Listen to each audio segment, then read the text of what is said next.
Hello. I think that everything's working pretty well. I'm back here. Yeah, that's working at the moment. We'll go ahead and put Mr. Lemur up here. Figured it was fitting. And I'll go ahead and wait for things to kind of start up. Just want to see if the stream is actually working.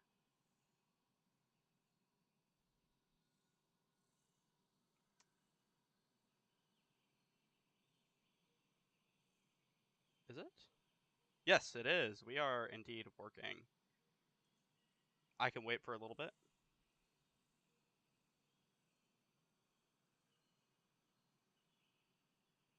Is it working?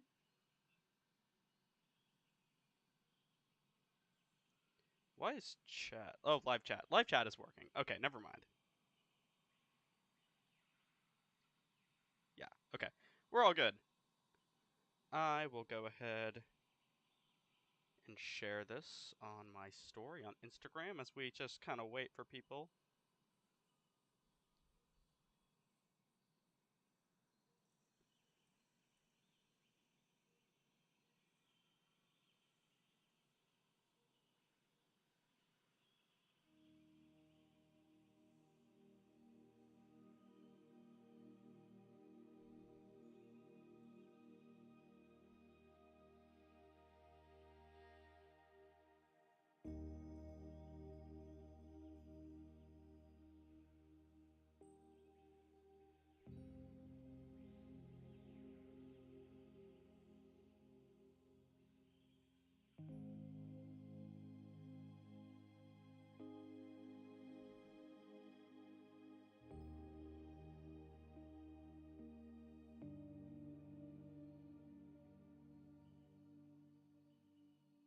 That will hopefully get people to accidentally click on my link if I put it on the very side.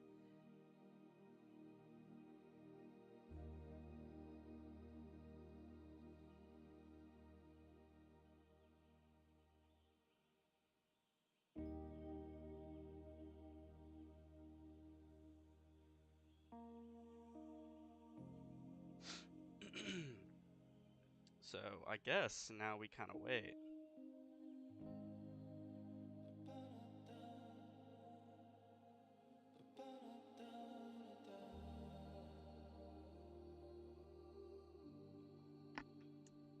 So, I am making a primate sanctuary. I'll go ahead and just talk while we wait for some people to roll into chat. I mean, I haven't even been live for 3 minutes, so it makes sense. But I recently, if you're watching this in the future, hello. I'm Cole Soares Dickinsoni. Cole Dickinson. I recently have changed my major in college, and I am now studying anthropology, which is a big interest in mine, especially like paleoanthropology and primatology, or biological anthropology as a whole is really interesting to me. So in honor of that switch, I finally formally switched it. So in honor of that switch, I am making a primate sanctuary in Planet Zoo, my favorite video game of all time. Well, it's up there.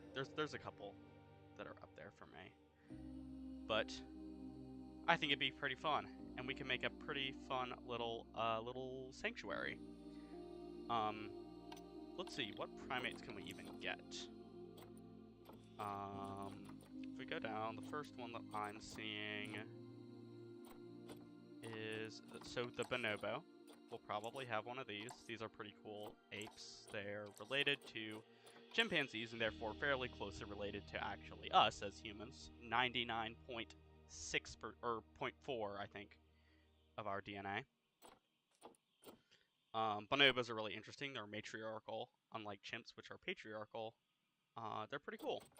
Oh, I totally forgot. The black and white ruffed lemur. This is going to be one that we probably put in the sanctuary pretty early on, just because they're cheap in the game. These are a strepsirrhine primate, so they're super, I don't want to say primitive, but they're more basally derived than some of your other haplorhine primates, which is what humans and monkeys and apes are. Obviously, this is a lemur. They are also called the wet-nosed primate. That's what strepsirrhine means. It's strepsirrhine is in reference to their nose, and they, like a dog, have that a line that goes down from their nose to their upper lip, and it separates it. It's a split upper lip. You can't see it on this, unfortunately. Maybe on one of the other lemurs you can. But there's the Bornean orangutan. These are really cool. They are the largest arboreal animal on Earth, and they are the only solitary great ape. They live by themselves. They're really intelligent though. They use tools. They're also the furthest away from humans of the great apes. The next would be the Colombian white-faced capuchin. These are also called capuchins in general are also called organ grinder monkeys because they're like used in like performing acts. Not as much now, I would hope, but especially like early on they were used. These are very inquisitive. They're a catarrhine. No, they're not a catarrhine. They're a haplorhine. Wait, no, I forget. They're not a. I don't think they're a catarrhine monkey, but they're what's called a New World monkey, which means that they're from South America and Central America. These ones in yes, these ones are from very northern South America, and then into Panama right there. Capuchins are pretty interesting. They are prehensile tailed. You can't see it on this picture, but they have a curly tail that they can grab onto things with. Um, Unlike old world monkeys, there are no old world monkeys with prehensile tails. That is exclusively a new world monkey thing. But these guys are pretty interesting because they actually will use tools. They use rocks to crack open nuts, and it's really funny. I'd recommend watching videos of that. Yeah, Panama, Colombia, and Ecuador. Yeah, so there's that one. What would be next? I'm just looking.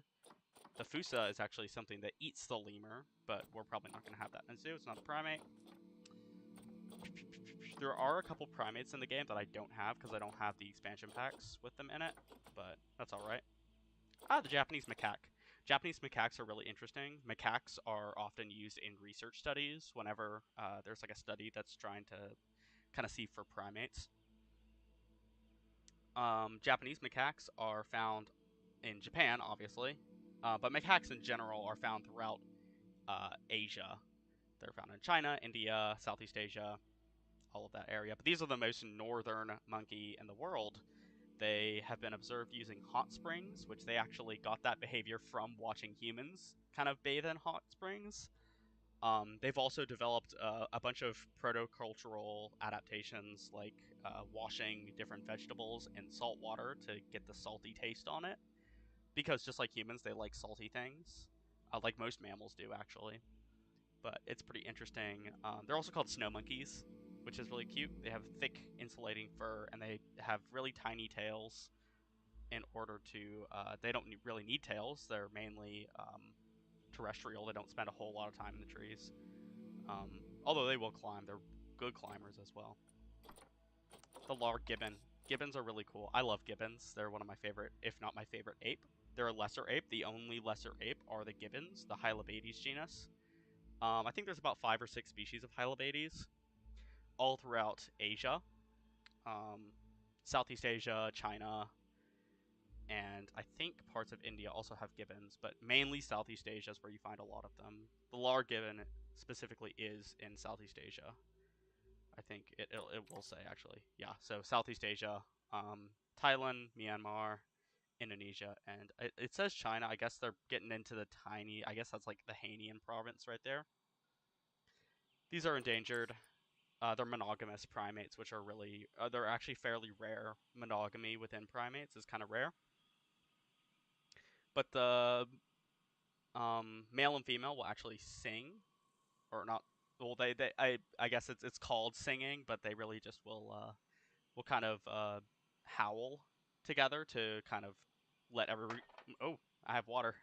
Almost knocked it over there. Um, Male and female will sing or howl together in order to declare their territory to all the other gibbons, and they will.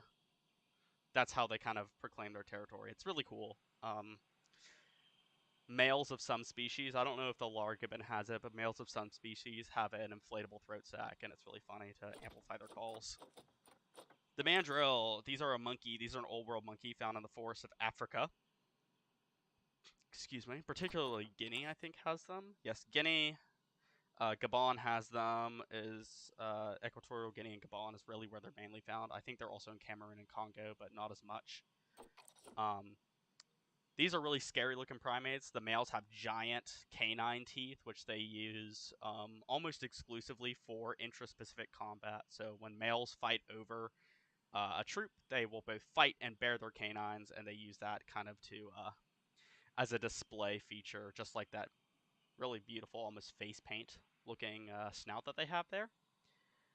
But yeah, it's they're pretty cool monkeys. They get fairly large. They're the largest monkey in the world.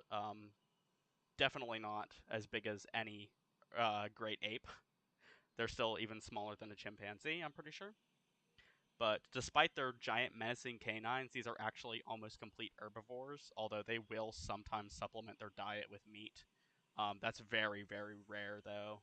And mainly that meat is like insects, invertebrates, very small vertebrates. But every so often they'll take like a small pig or a deer or an antelope, but that's not very common. It's much more common in other cetipithids. So the baboons will often take a lot more meat than these guys. And I think we're getting not a whole lot left. There's the red ruffed lemur. It's another. There you go. You can see the line. This Hyrax. No, there's no Hyraxes in the game, and also Hyraxes aren't primates. So Hyraxes are an Afrotherian. They should add Hyraxes to Planet Zoo. I would really enjoy that. The ring-tailed lemur is another species that we will probably add. This is a very famous lemur. We've already talked about lemurs, though. The western chimpanzee. Everyone knows the chimpanzee. Chimpanzees are really interesting, super closely related to humans. And then the western lowland gorilla, obviously the largest primate by a long shot. This will probably be near the end. We're gonna have to work our way up. So I guess that the real question to start is, what primate do we want to start with? I'm thinking either one of the lemurs, so the black and white ruffed lemur, the red ruffed lemur, the ring-tailed lemur, or the Colombian white-faced capuchin monkey. Because those are easy to take care of, they don't take up much space, and they're fairly inexpensive. I already put down all of our staff facilities, although we do need to hire some staff, which we can go ahead and do.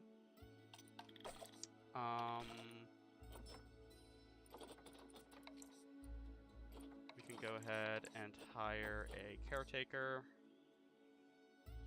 a keeper, a mechanic, and a veterinarian. That is really all we need right now. And then why are they're not happy? What?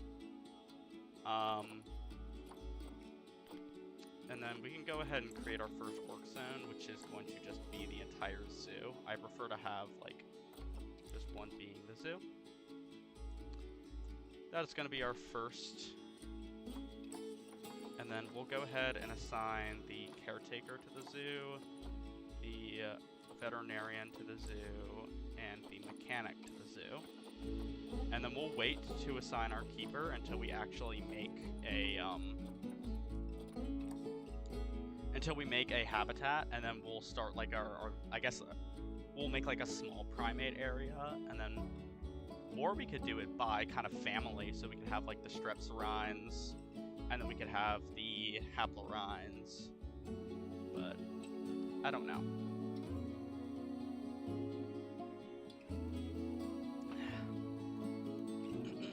Oh, we should put our lemur back up.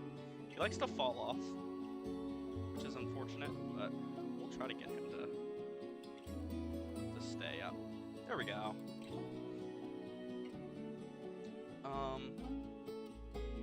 Alrighty.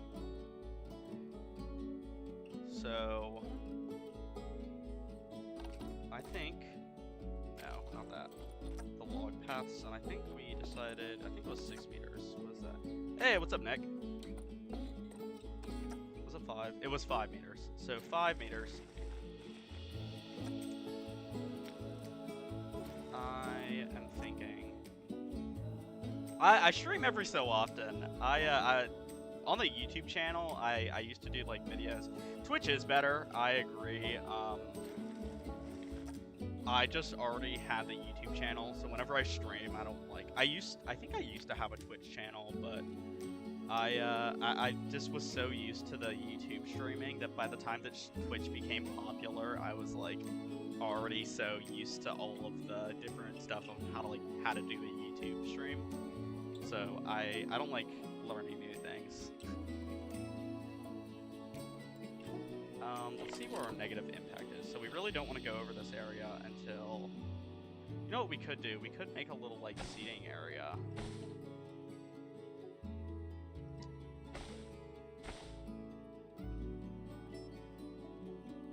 Hold on. I think that...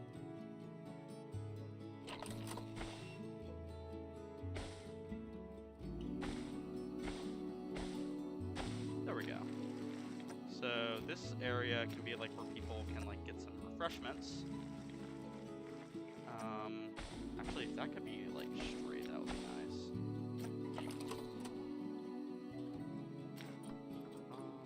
We'll go ahead and do an angle snap on this.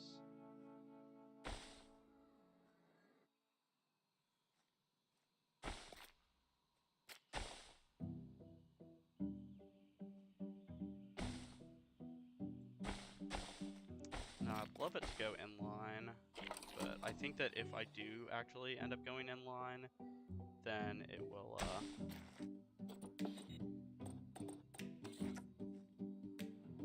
yeah, I think it's gonna end up clipping the no-go zone, and people are gonna be upset.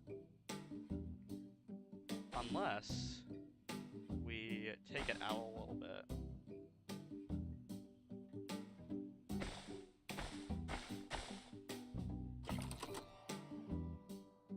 Perfect. It looks nice and we're all happy, except for this.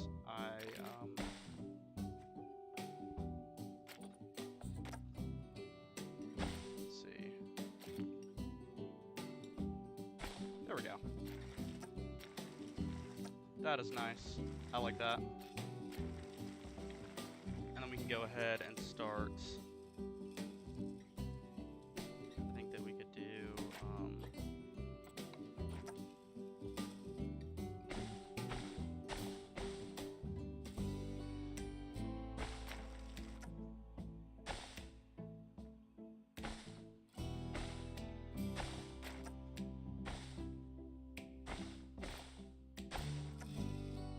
That's a fun little area. I like this.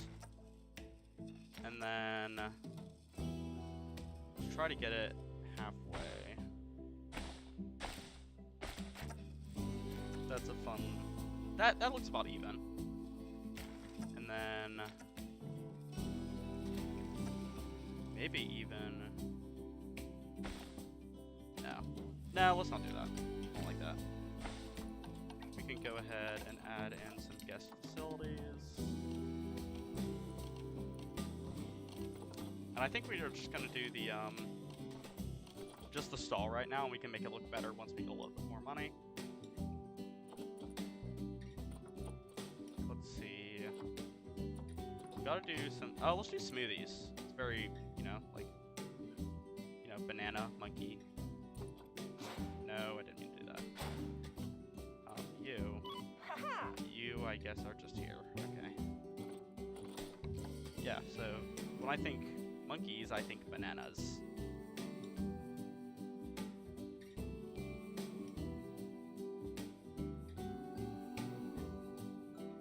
that in line? I think that's a little bit.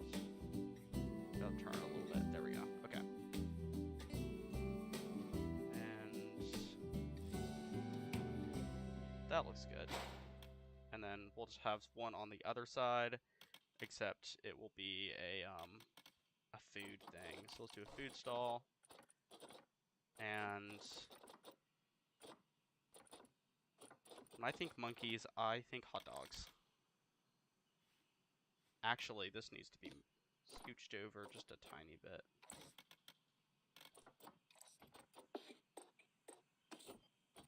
Let's make the grid size smaller.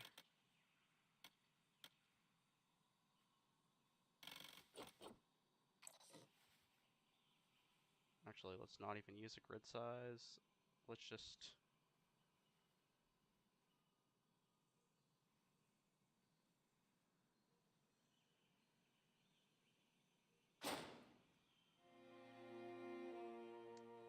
Again. There we go. That's even. Okay. I'm happy with that. So we have the smoothies there. And then directly opposite, we're gonna have the hot dogs.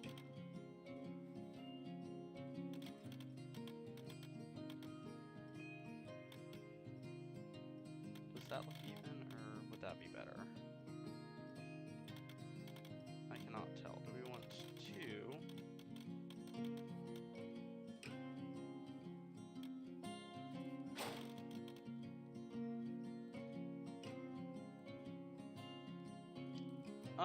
Never mind. I think that it would be better if it was like that. Perfect. And then we're going to do the exact same thing over here. So we will have another drink, but we're going to have it on this side. Let's do coffee.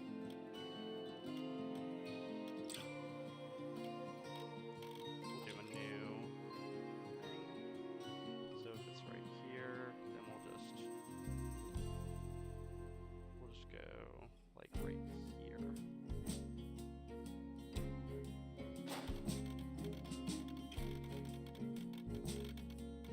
That's almost in line. So then for the food, let's do Mexilente. Oh wait, no. We decided that one was better. Perfect. So there we go. Now they have a little place to go ahead and get some food and drink, and also support the primate.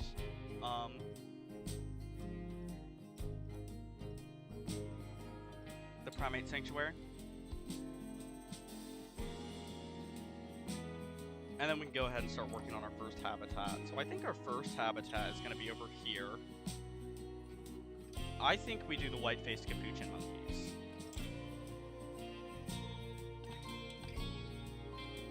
So let's see what they need. Yes, so the white-faced capuchin monkeys, they can live groups of 8 to 40, so we're going to need 8 at the very least.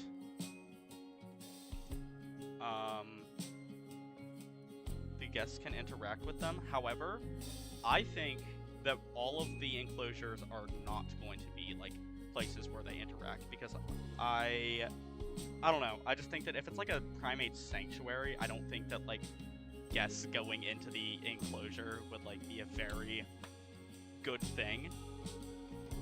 I think that's fairly frowned upon. You're too close, Mr. Lemur. So for now, let's do like, let's say 15 adults and 20 juveniles. So that's only, with that many, which I doubt is even going to be that much, 400 square meters. And I think another thing that would be kind of fun, actually, let's not do the river or like a water separating it for these guys. I think let's save that for some of the bigger ones. I think that like the walls will be fine with these guys. And how high do the walls need to be? It needs to be a grade 1 climb proof and over 4.13 feet, or water 10 feet wide and 3 feet deep. 10 feet wide of water is a little bit much, especially for a primate this small. So I think that the guests wouldn't really be able to get a good look. So instead, we can go ahead to barriers. Let's add in a...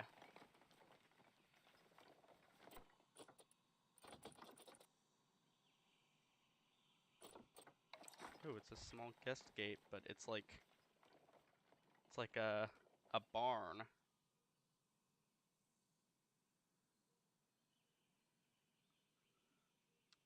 That's fun. I like that. That would be cute for like a petting zoo. Monkeys probably shouldn't go in a petting zoo. Just gonna go out on a limb. I think that the wood logs, I use the wood logs a lot, but honestly, I think that for this kind of vibe, I think they would be best.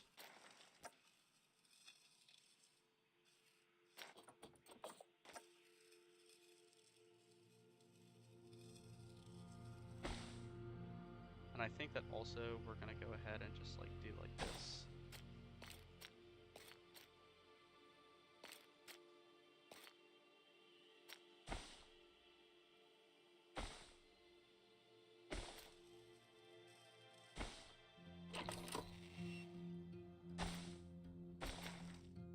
There we go. That looks nice. That looks better. And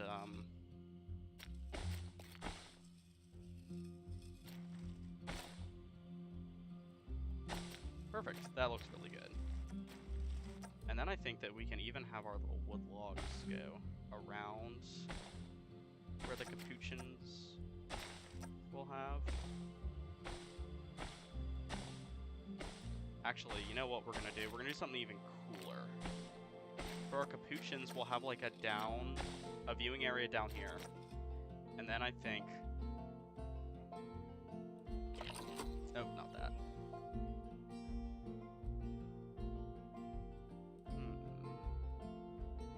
How about like...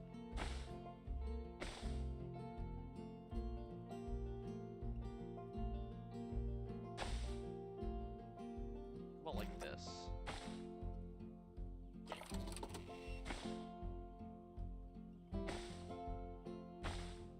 Except, I think we should use the wood, like this. Like that.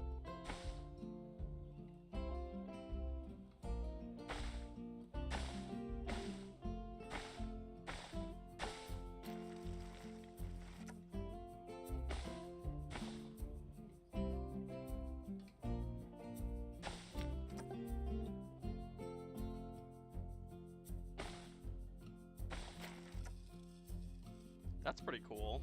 And then we can even come like by this tree.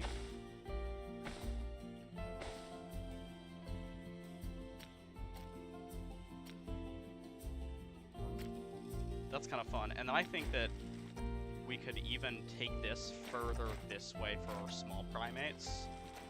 Like over here. And then... So like... From this area, you can go this way, and there will be like another enclosure.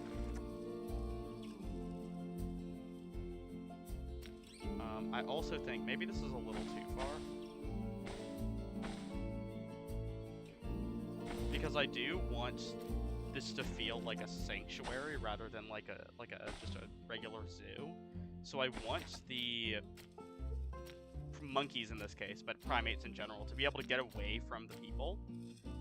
And I especially think that that could be done by having a staff path right here.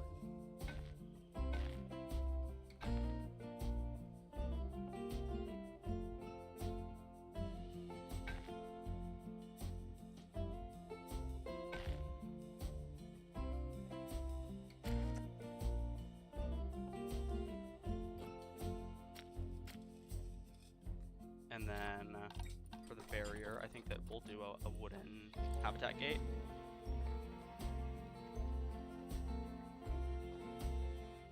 Also, that's too wide. Hold on. Let's go back to paths. That's too wide. I think 4. Yeah, 4 is what we want. No, I don't want to get in that plan. Okay.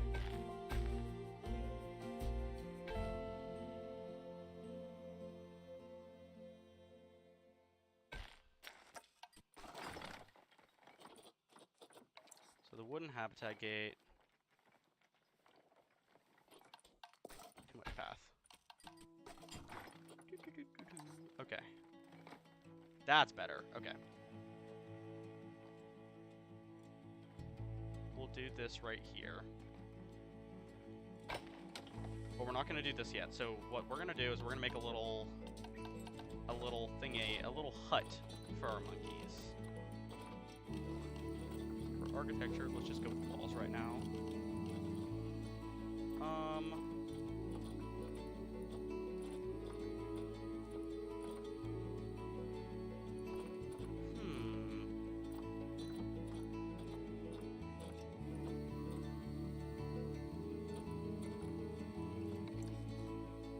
That doesn't look terrible. We'd have this.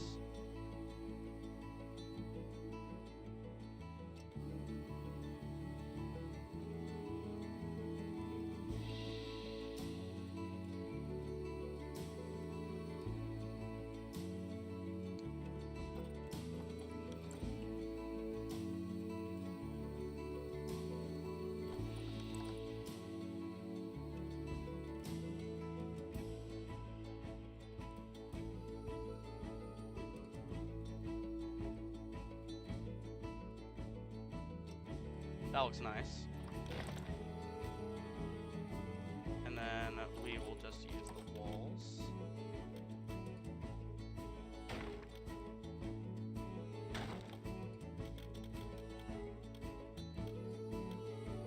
And we want this to be big enough to fit all of our little monkeys.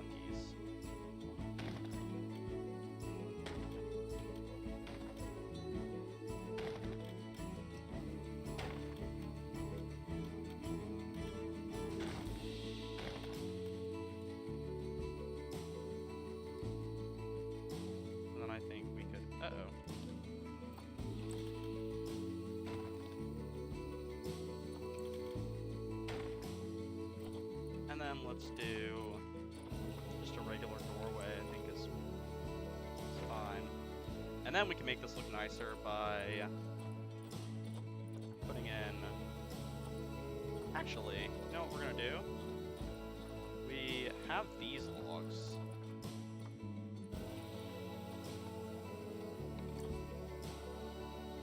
The unpainted timber. I'd rather do a circular one.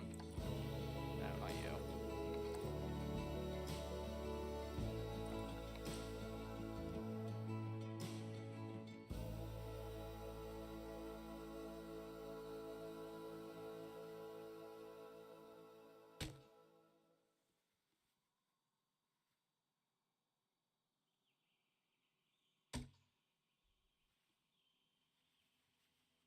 And this will count as their hard shelter, so we don't need to put any, like, areas for them to hide in, because they all will be able to fit in this.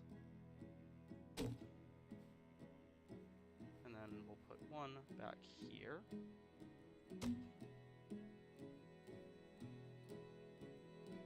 That looks nice. And then I even think we can make it look nicer.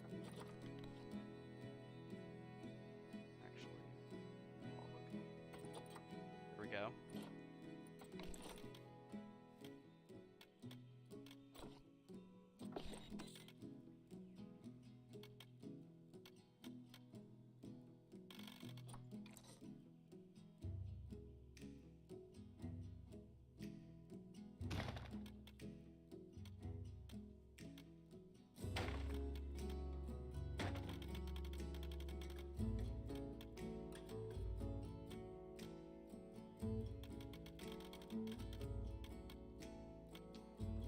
That's no good. We'll just go ahead and do the same thing here.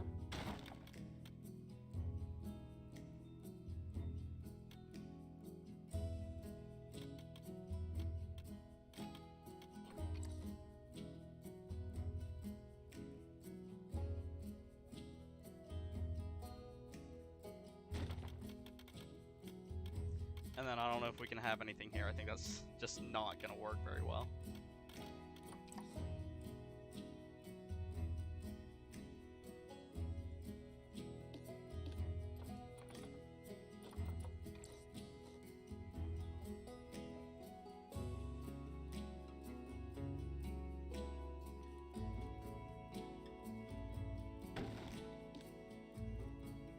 Perfect.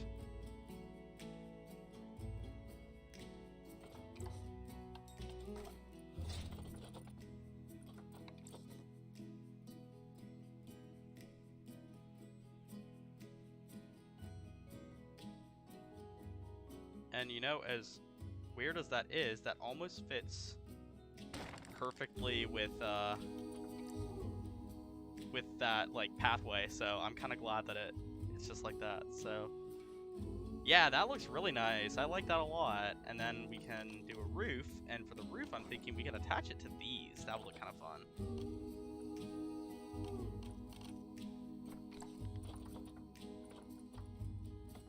Let's do thatch. Let's see what the thatch roofs look like.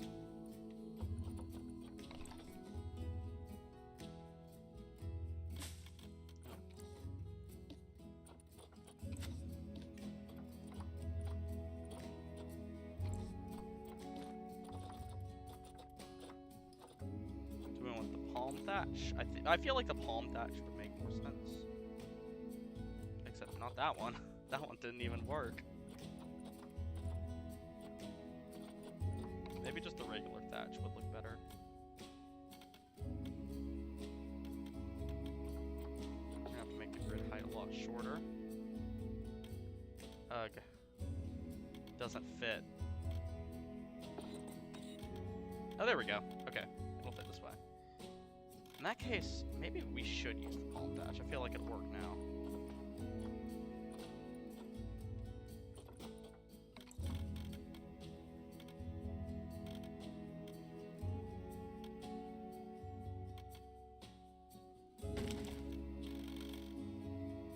Now that we have it, like, we could have a little overhang.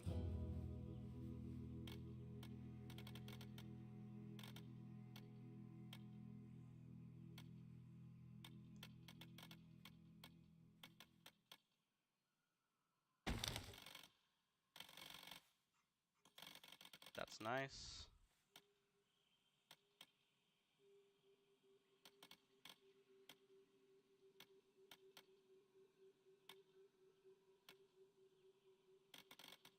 Let me see, it needs to be in line with this one. Is that in line? Yep. I feel like this would also give like the capuchins as well as the keepers who are in here some fresh air, some ventilation. Because primates don't really smell the best. And then we can just use these roofs. And honestly, uh-oh.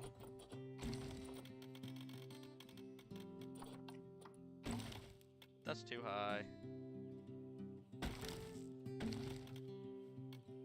Oh, we run into a bit of issue here.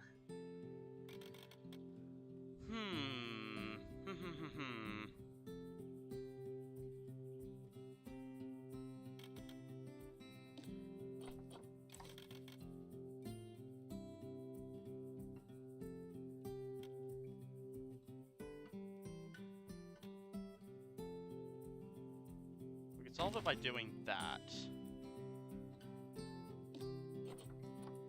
Just make it bigger so it would fit one.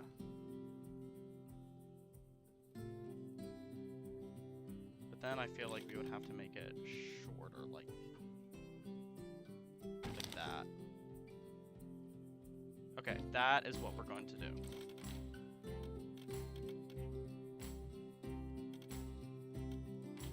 And then that would fit one of these in between it. Like that. Yeah, there we go. Okay, crisis averted.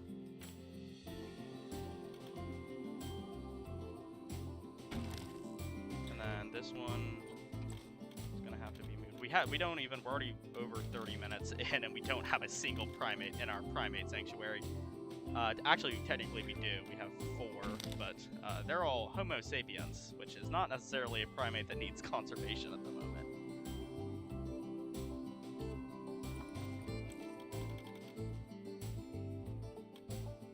Also, this stream is not doing well, and good, actually, hold on, 1 minute. I am going to go ahead and mute myself at the moment. I need to take a phone call.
Okay, we're back. I thought that I was gonna have to replace this whole thing, but no, we're not. Also, Lemur's back. He's here. Okay, I actually forgot my water, because I went down to get more while I was taking my little break, but it is fine. I forget exactly what I was saying, but all I know is that we're building our hut for capuchins.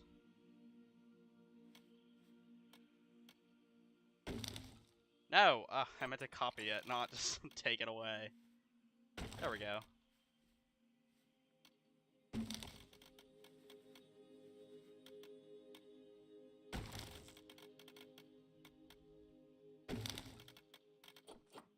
And this is the palm thatch. Oh, there goes Lemur. He's dead. He's not dead. He's okay. He's okay. He died in a video game, not in real life.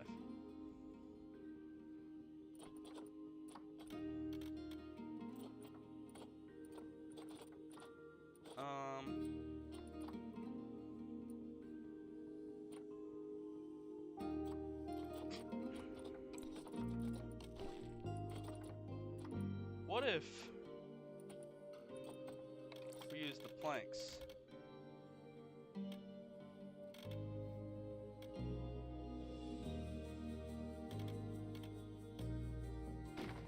Like these. Let some sunlight in. I feel like that looks kind of nice. That's cool. I like that. That's a fun little house. However, the main thing that we need to like make sure is that this entire structure has climbing turned off, because we don't want them to climb and jump out. So now we already have this gate placed.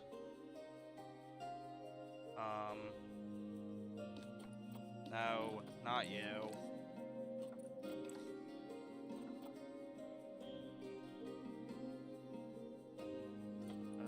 Let's just go ahead and do the logs. And I feel like 6 is a little much. Let's do 4 meters.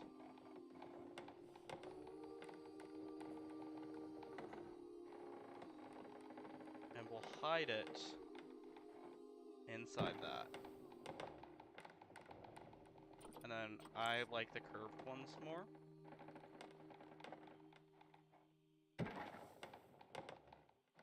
So here we go. And I'm pretty sure capuchins are confident around humans. Either that or neutral, they're not shy. So I don't think we have to worry about the guests scaring them.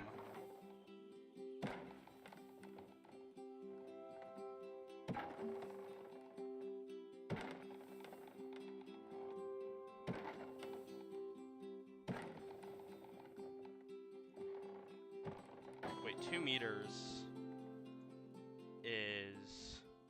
I wonder, can we change this to feet? I mean, I probably should keep it meters. But can we change it to feet? No, we can't. That sucks. 2 meters is like 6 feet around. Right? Does it really? Is that all they need? Climb proof greater than 4.13 feet. 2 meters is around 6 feet. I say... let's do 3. 3 meters is a little much. We'll do 2.5.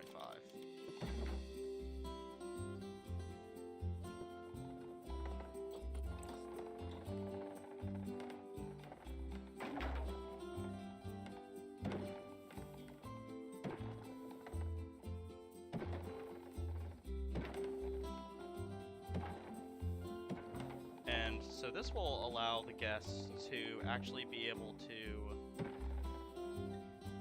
see them from high up as well as from the ground. But obviously, there should still be some area for them to be able to play around and explore. I think that's a little much.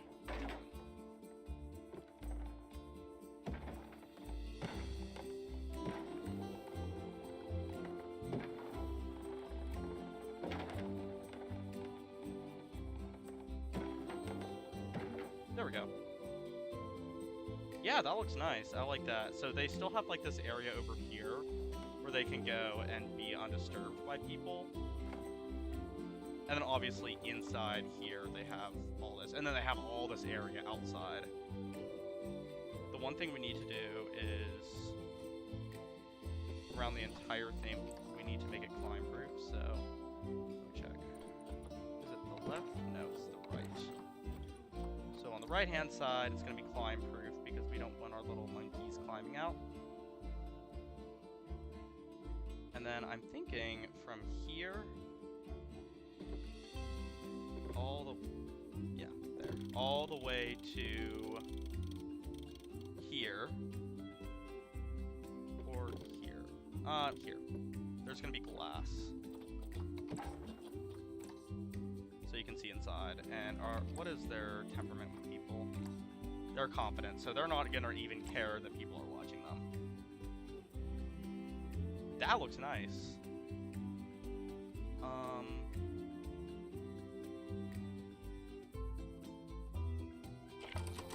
was the water? So we don't have any water treatment. We go to facilities, and then we go to utilities. Water treatment. So if you put a water treatment like all the way over here, that's still gonna cover this enclosure. So we'll put like the water area like right over here so the guests can see them come up and drink. However, we're gonna need to add that to the thing. That's a little big. There we go. That's a little intense.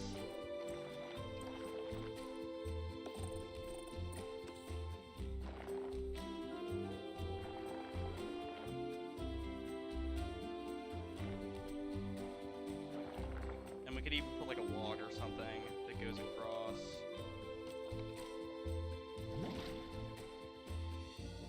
That's a little much.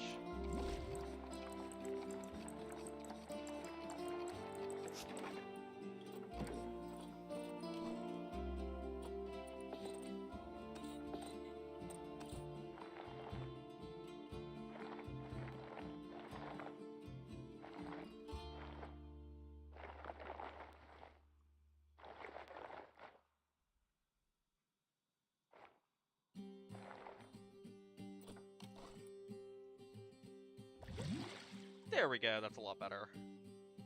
For the little water area. They can come down and drink. However, we're going to take away the water, and we're actually going to smooth it out. We don't want our monkeys to drown. That looks pretty good. It's like very flat. You know, actually, I don't really like that. I kind of want there to be a little bit of bank.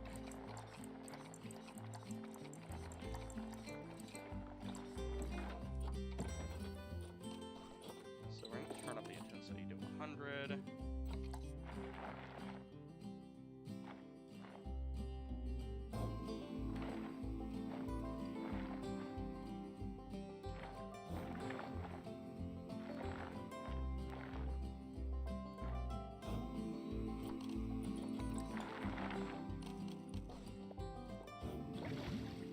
That's still really flat.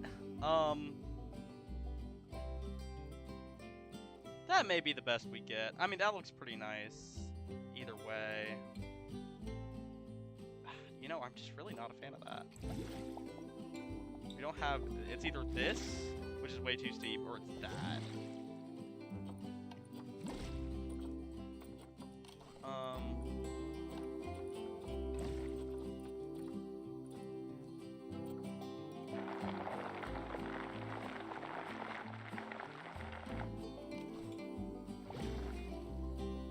That looks better. There's just a little pond for them. And then I think that we could do some sand around the edges. And maybe some sand inside. Around the edges of our ponds. It's kind of like a little bank. There we go. And then let's go ahead and look at what capuchins we have.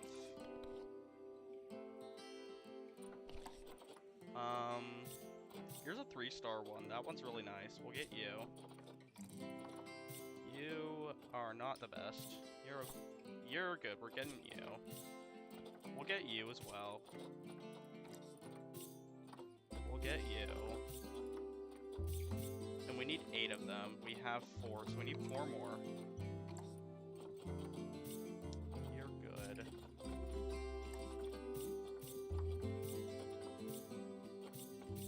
I don't like you guys. So how many do we have? We have 5.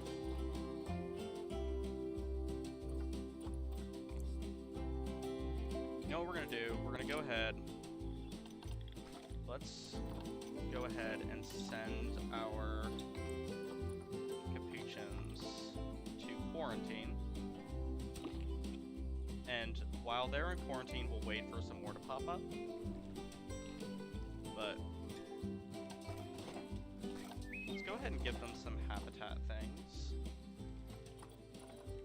So, filters, species, it is the Colombian or capuchin.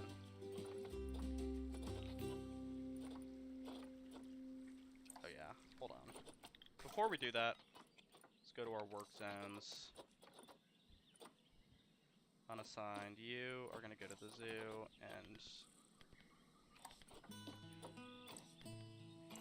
we're going to assign all of our vendors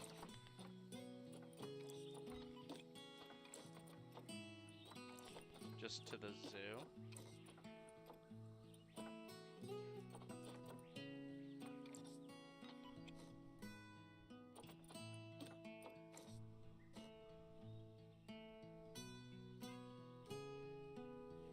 It's been a little laggy for some reason.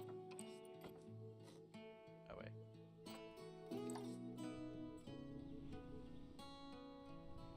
I think it's okay.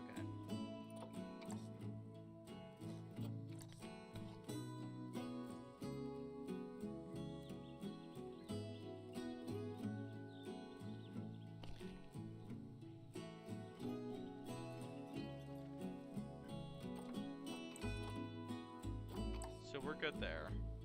Yeah, it's a little bit laggy. That's odd. It does this every so often.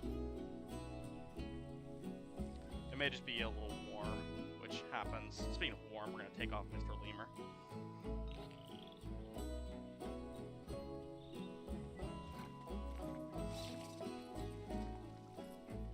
Oh, so we already have diseased animals. Something we forgot to do was add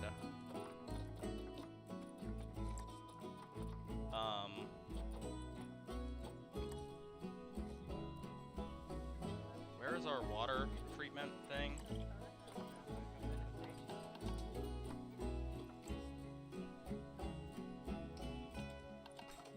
Facilities, utilities, water treatment thing.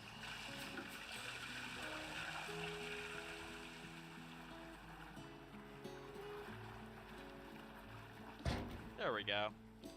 We're going to set you to every 3 months, because we don't want that to break down, and then we will zoo, and then put that in the zoo. Meanwhile, let's go ahead and add some enrichment for our monkeys. So we'll go to habitat. It's already filtered by capuchin. I just realized they also are going to need a lot of climbing areas, which is not going to be hard.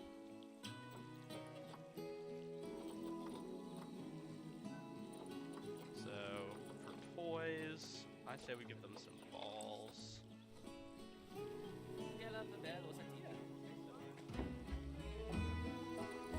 Ooh, I like the rolling feeder a lot. Put that over here.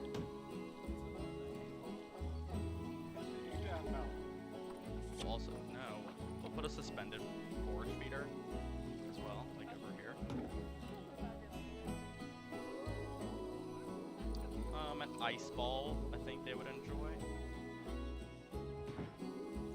And then I like to put some of their toys inside their little area.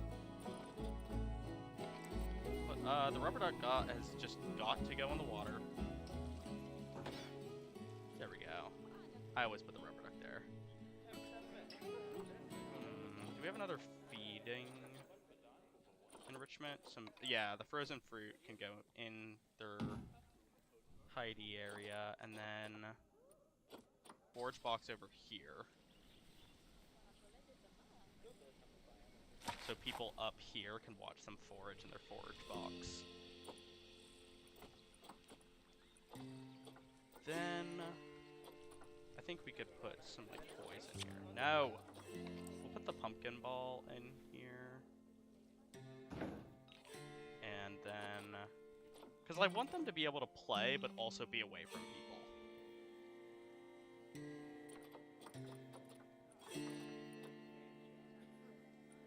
And then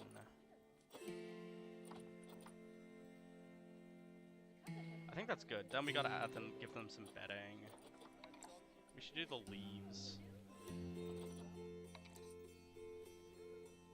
I feel like they would like the leaves more than hay, considering they're arboreal. Probably would feel a lot more comfortable for them.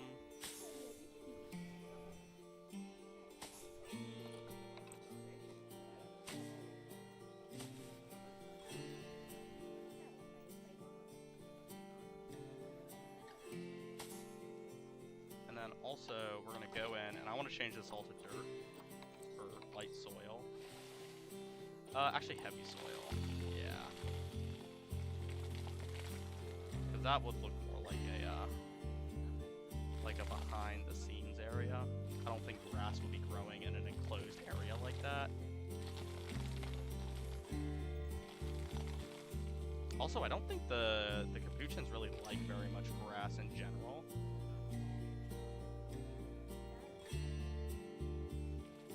So there we go, that looks nice. That's nice, and then they've got their leaves. Why do we have people in here?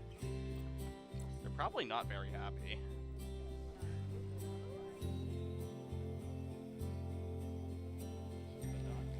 It's fine. We'll go ahead and pause it again, just because I want to give some climbing opportunities.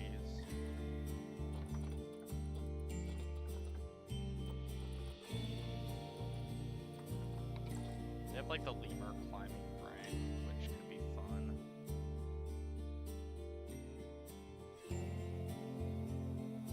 Let's put that. We could also make our own climbing frame. It's just it's a bit of work. I'm not gonna lie.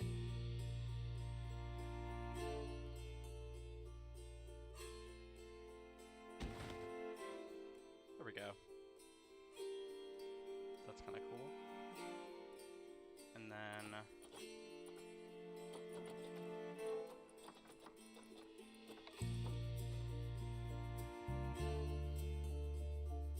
this like small climbing frame could go here. Oh wow, that's really large. Yeah, the brachiation thing. I really don't like this, I'm not gonna lie. For maybe some of the other primates, I may want to use it, but like for the capuchins, no. I mean, they don't brachiate at all anyway, so it seems like a waste of time. The musical keyboard I'm not a huge fan of, but I feel like for these guys, it would be pretty good. Except I would want to put it in here. I don't really want to put it outside in like the viewing area. I don't know, I just don't like the look of it.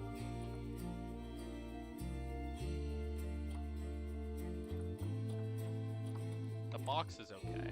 Like, I think the boxes are funny, and also, like, animals really do like to play with boxes.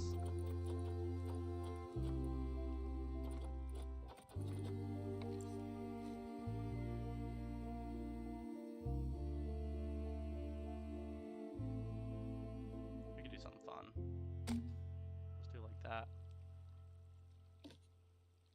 We'll put it a little in the ground. And I think we should connect it with vines.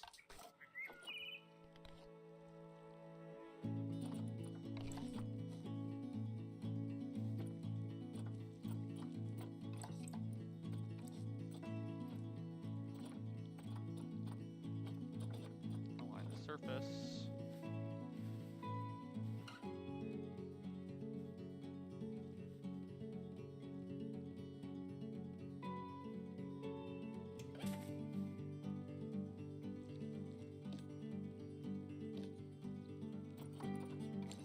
Advanced rotate.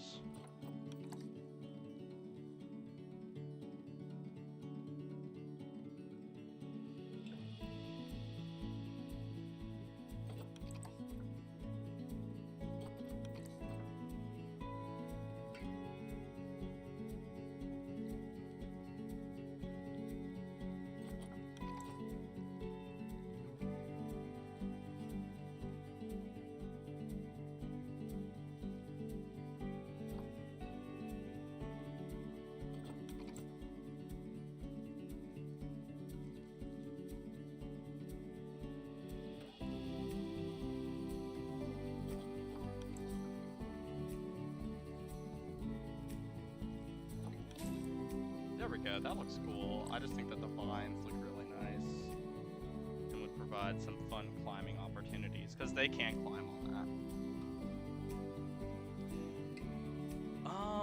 I don't know if that's enough climbing area for these guys. It's better to be safe than sorry, honestly, with these, so. Let's give them a way to, like, climb across the little pond. That's cute. I don't know if that goes into the ground, though. It does not. So, there's a fun way of doing that, where you just literally go, you duplicate, and then you drag it down, and then boom, it's in the ground. Perfect! Next thing you do, we gotta give them an area to feed.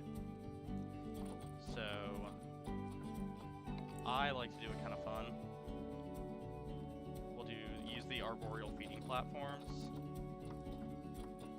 and then we can make our own little. We can use the climbing logs. We'll use 2-meter ones.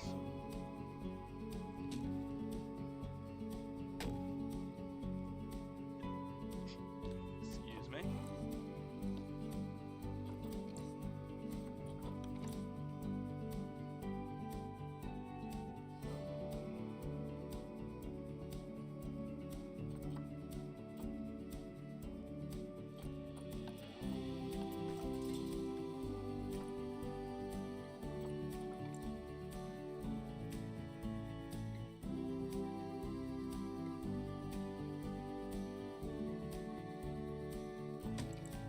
Just like that.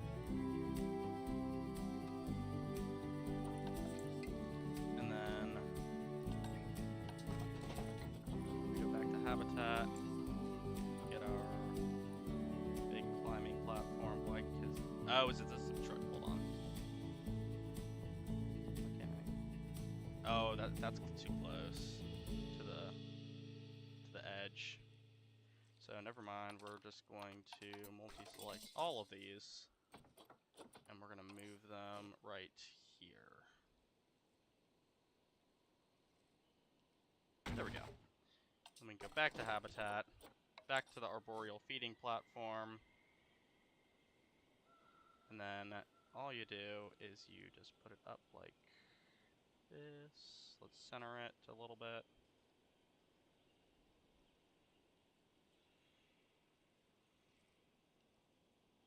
And then do that, and then it looks, yeah, it's attached.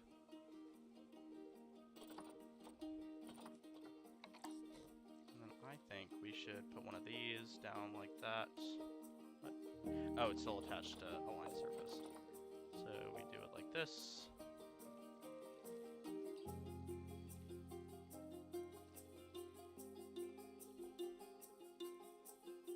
And then we can give them a way to climb up.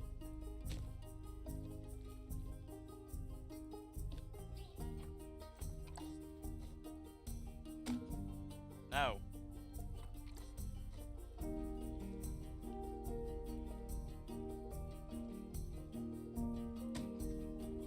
Okay. We're just gonna do this. Okay. And then back to habitat. Oh, I also realized I brought him down here. It's a little, it's a bush baby.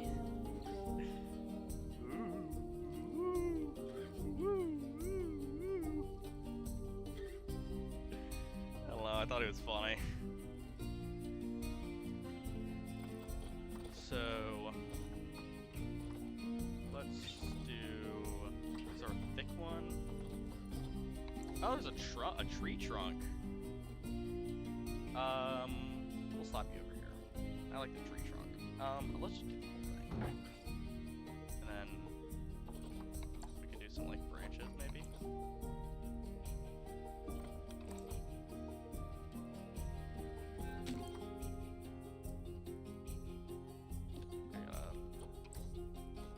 Make that look a little nicer. There we go, just a little tree trunk for the monkeys to climb. And we gotta go back. We are getting a little low on funds, but it's not like worrisome just yet.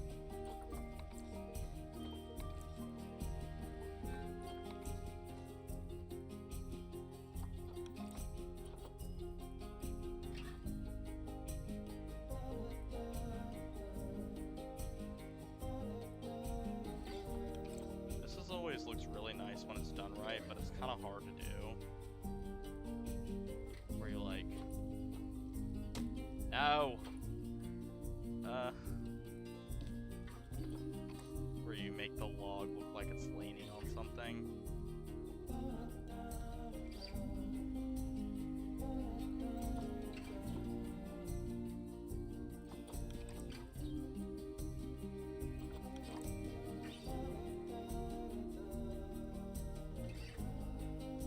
That being said, that's good. So now they can climb up. I think that's good in terms of climbing opportunities. They may need more toys because being a primate, they're really intelligent. They need a lot of enrichment. We may just have to wait and see once we put them into the enclosure. So we can go ahead and press play again. Oh. There we go. So all of our animals are fine, but there's only 6. So we do need to go ahead and check, see if there's any more. You're good, I like you. You're okay. So that's, no, we had 5, so that's 6 and 7, and then 8 and 9. There can be up to 40, so we're really okay. So we have $26,000, which is, again, we're okay.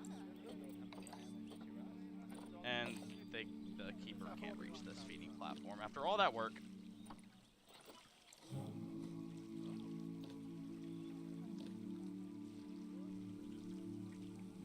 We're gonna multi-select these logs again. What? Hold on. Oh!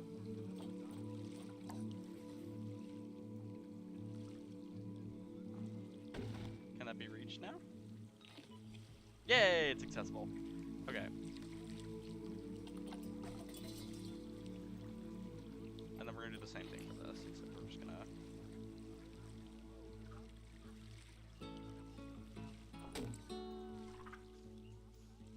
Oh! I hear a monkey. There you... Oh, he's really small. This enclosure's massive. How big is this enclosure, just out of curiosity? Oh, yeah, we have more than enough space. But being like a like a sanctuary, I think it's good to give them a lot more space than they need. Wow, maybe I should have made this a lot smaller. It's okay. Let's see how they are doing. So they have enough climbing space. They really don't need that much. They want more soil. They want a lot more coverage. So let's go ahead and make their terrain look better. I say we use a lot of light soil. I really don't like the long grass in this game.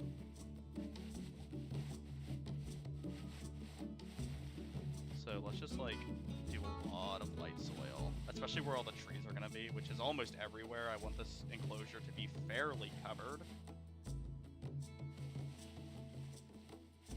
with plants.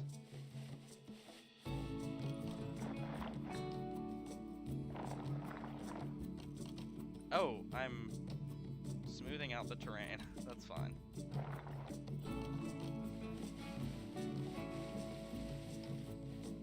We can have little patches of grass every now and again, and then we can blend in some heavy soil into our light soil. I should have done the heavy soil first in retrospect, but we can just kind of blend it in on top like that. There we go. And then I like kind of like we can do the heavy soil coming out of this area. Maybe going down to the river, because like if an animal is like walking on the same area so much, it's gonna create what's called a desire path. And that's pretty good. It has everything of what they need. They don't want a whole lot of sand. They don't want a whole lot of rock, but they want a lot of soil.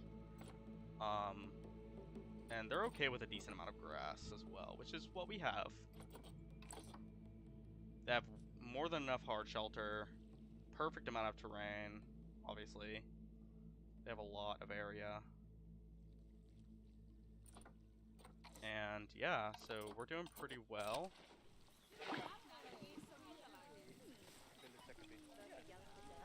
Oh yeah, we need to do plants. So we're gonna filter it. Actually, we're gonna go ahead and click on one of our little guys. Ooh, yucky. He's weird. We'll do north. Actually, let's just do Central and South America, tropical and temperate.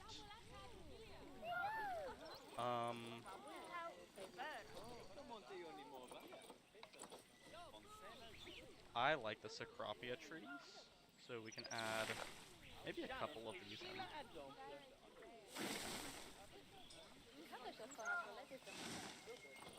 And then a different Cecropia tree.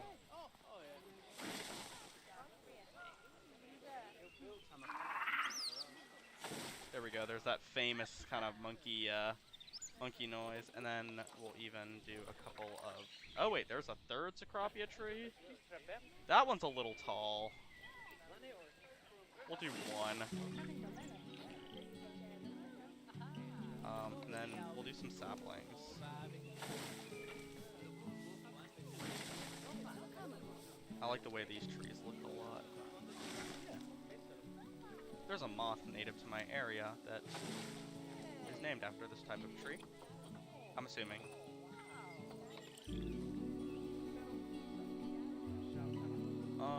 A Brazil nut tree.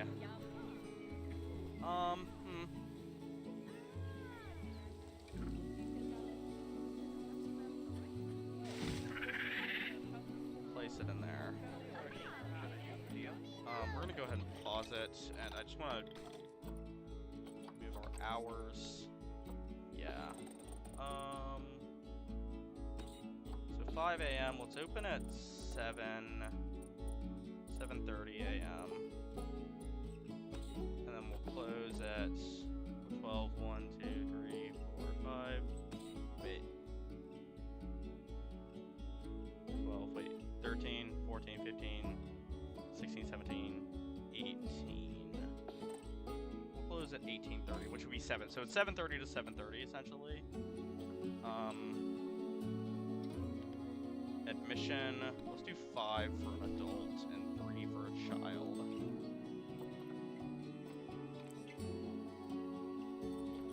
And now we can go back to go back to doing our plants.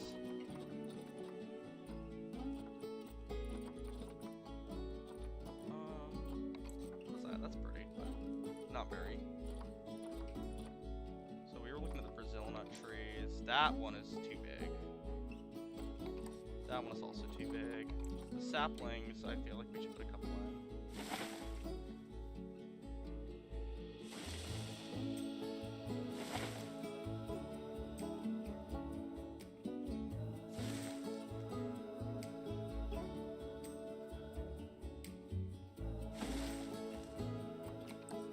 Like the palms would look nice as well, the acai palms.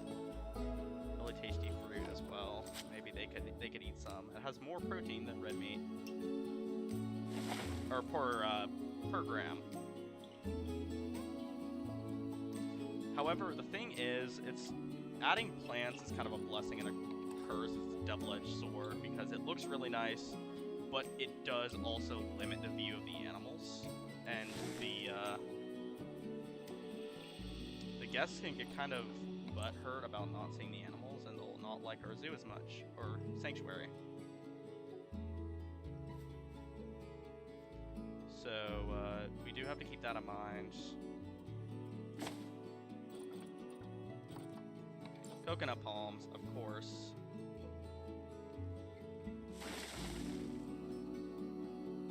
And I know it doesn't necessarily look the best at the moment, but trust me, everything will come together.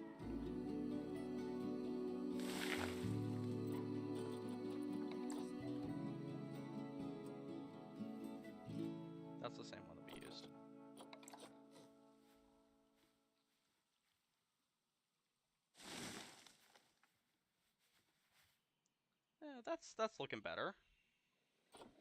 We really need some more mid-story plants,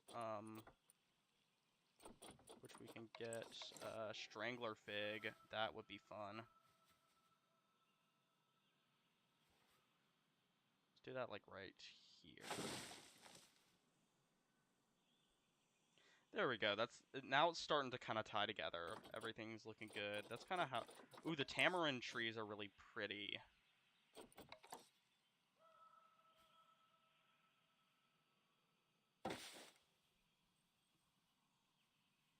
Or tamarad tree. Tamarind.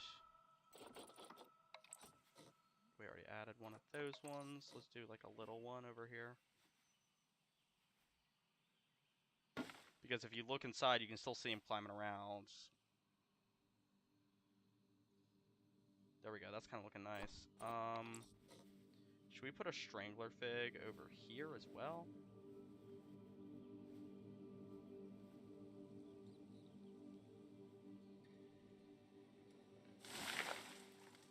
How does that look? I feel like that's good, but I feel like we don't need to put any more big trees. I think we have our canopy kind of covered. I feel like that looks fine. We just need to put some more like smaller plants in, which is not a problem. There's plenty of really nice looking small plants.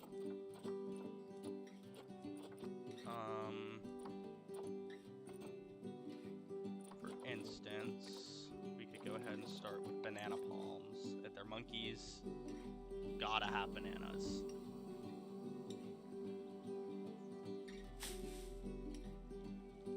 You know? That's like a quintessential monkey thing.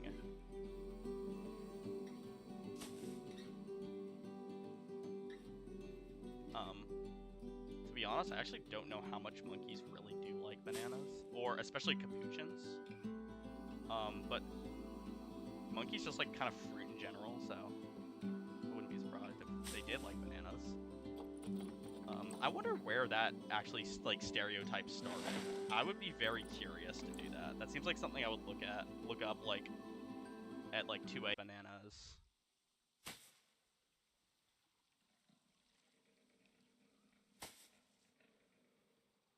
You see, it's starting to kind of fill out and look more like a rainforest now, rather than just some random trees. But we're not even done. We're still gonna add more. Oh, that would be fun if we put some of the Amazon water lilies. Oh, they don't have enough room to climb? What?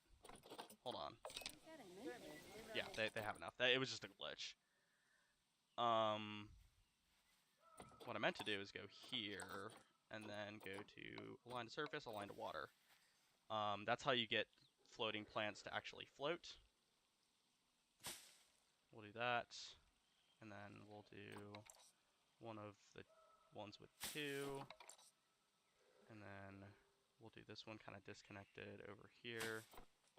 And then we'll do one with 4 right here by our rubber duck. That looks fun. And then we want to go back and take those off because align to surface is not, I'm not a huge fan of it in most circumstances. Giant rhubarb. So this plant can look really nice if done correctly. It's especially really good with animals that like that want to hide, and it covers a lot of area. So for animals that want a lot of coverage as well, if you just put like a couple of giant rhubarb down, then you're essentially set.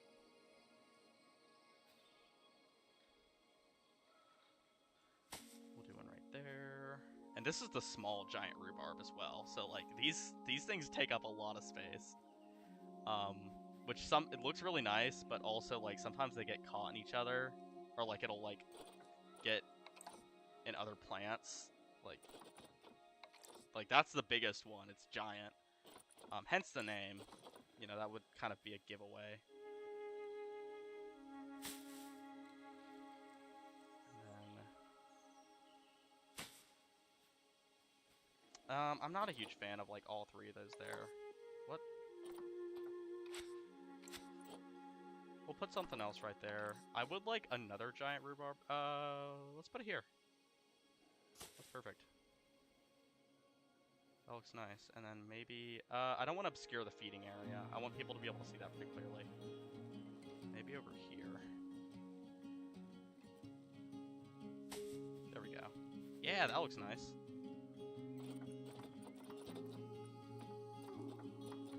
The custard apple. I don't normally use the custard apple, it just kind of evades me every single time, but we'll throw a couple in just to add a different texture. That one's too big. That one's too big. This one's fine. Not right there. We can use a bigger one here, though. Can we actually? I don't know, that may not look nice. How do we like that? That's alright. And again, this is the area where I want them to be able to hide from people. So, I feel like kind of making it really heavily foliaged is going to help us.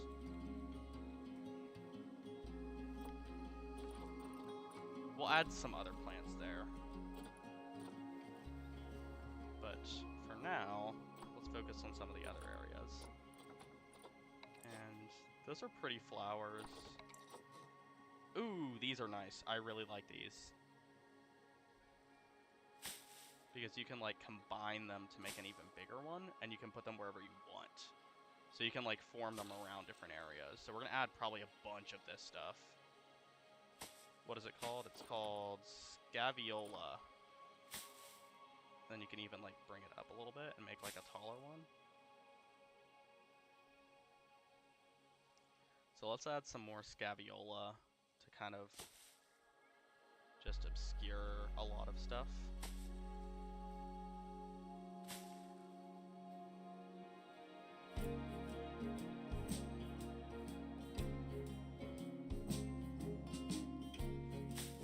Some right there. And then let's put like a bunch in here. No, not there.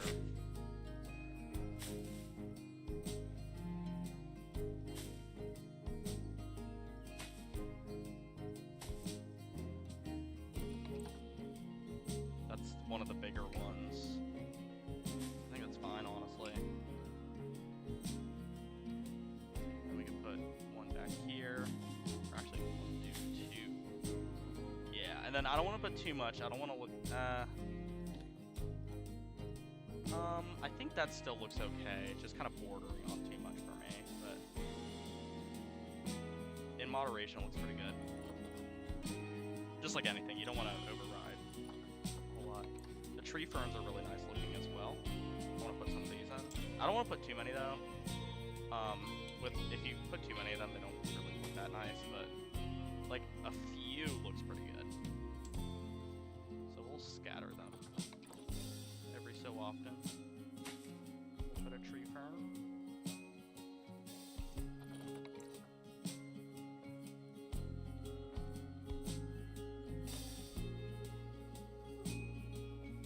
Also, the lag really died down, so I think we're doing better.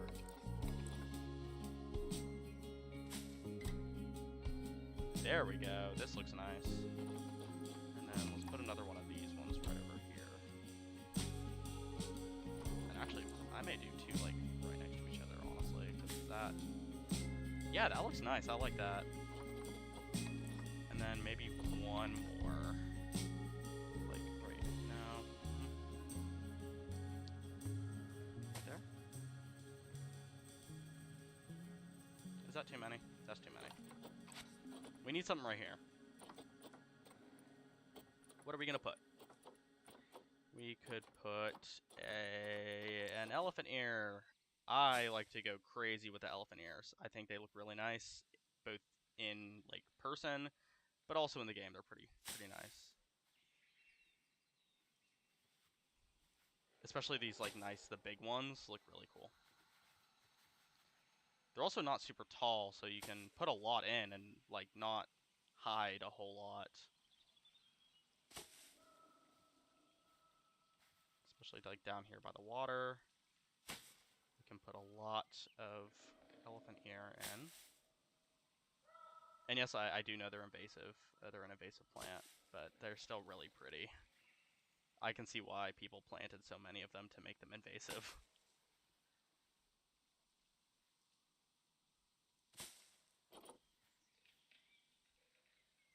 And then we'll put a smaller one. And even here, we'll put a medium one over by this thing.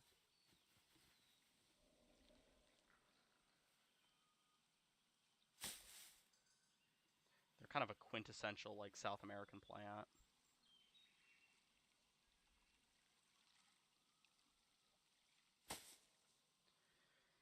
In my opinion, you really can't make, like, a South American enclosure in Planet Zoo without putting some of these everywhere.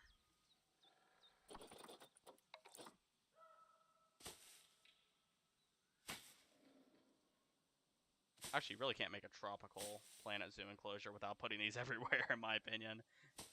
Just because they hide everything so well, and they kind of bring everything together. But that's, again, my opinion. I bet some people probably hate these and hate this enclosure, but it's my enclosure at the end of the day. I make the decisions.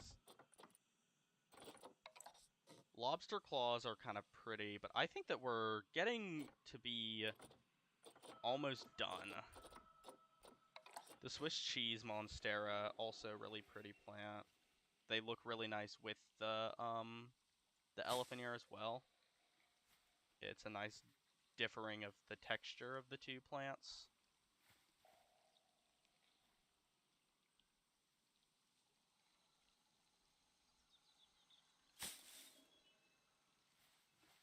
There we go.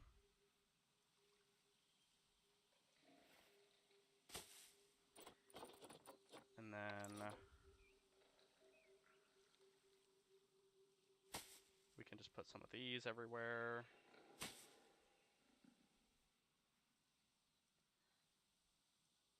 That's the forage box, so I don't want to put a whole lot in there. Is that the medium one? Yeah, so let's put some small ones.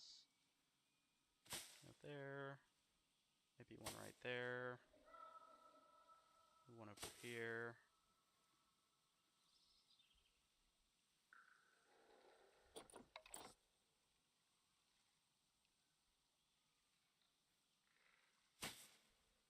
That looks fine. No. And then these flowers, I don't know, honestly. I feel like the flowers would... Maybe we could put a couple, like, every so often. We can put, like, a little patch of them. And then, like, over here, maybe. Maybe just do, like... You know, just not a whole lot. Not enough to, like...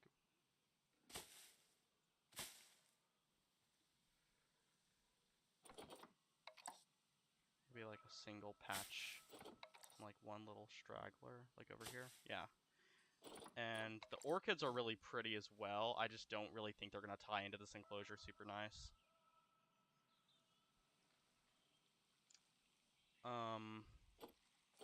Another thing was the bromeliads as well. I don't think would look super nice. These, I love these. These really change up the color and the texture of everything. So, like, I like adding a ton of these, like, little guys. I'll put them everywhere. Again, it makes it look very tropical, very South American.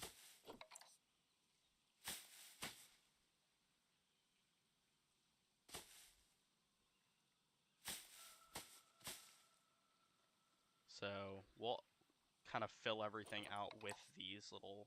What are they called? Cordyline.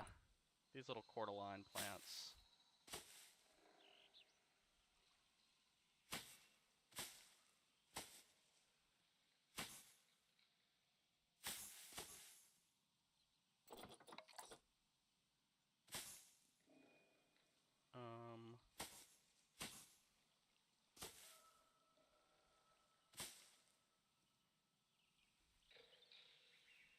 That looks good over there. We'll add some cordyline over here.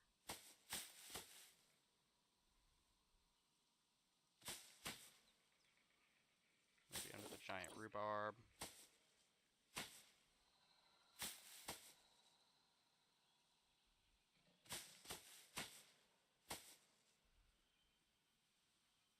And then definitely some in this area.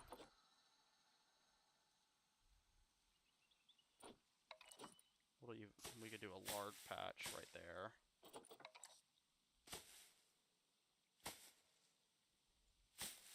I don't like it right there. But over here looks really nice.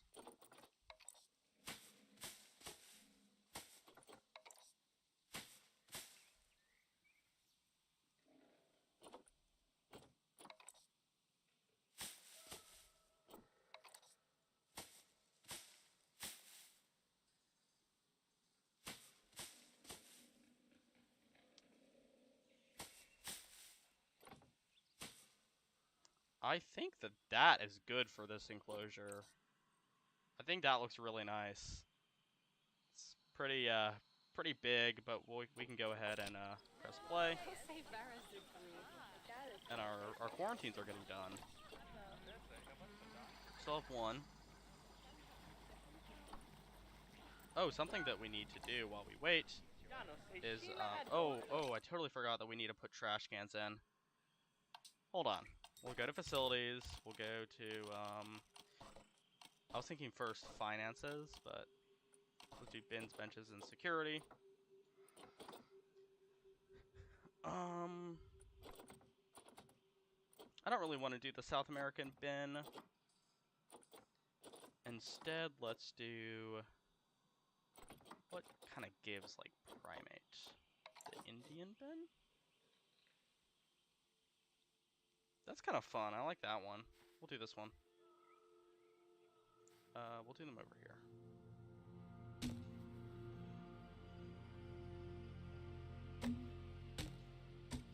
Let's just add these all over the place.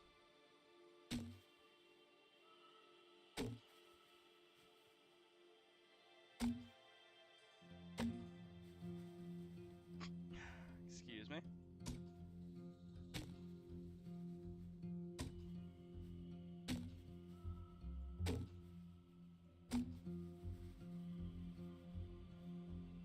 There we go. And then the benches, I really do like these New World benches.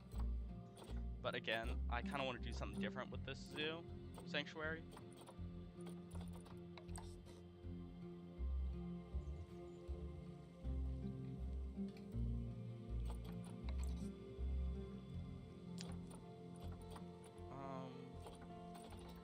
Yeah, I'm not a fan of the Indian benches at all. The Indonesian one's okay. Never mind, it's really not. That one doesn't look bad. We'll do this New World bench.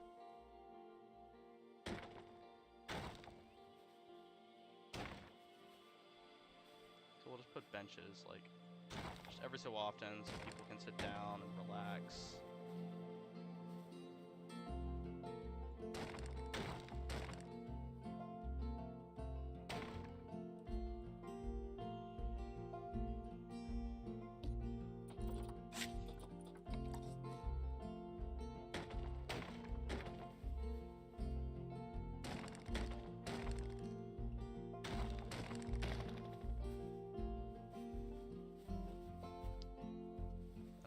As well.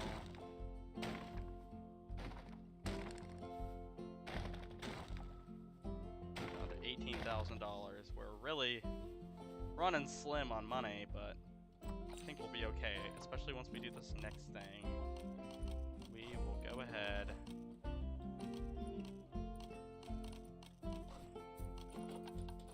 Facilities, guest facilities. Finance, yes.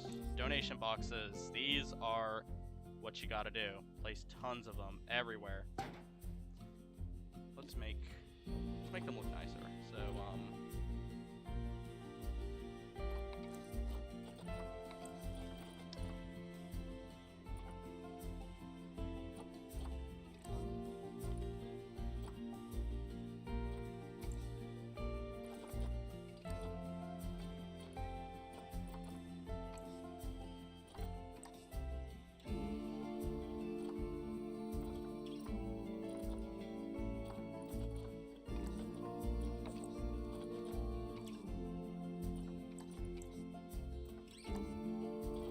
So I like that. So we'll put these ones. Just thinking of a good color scheme to use.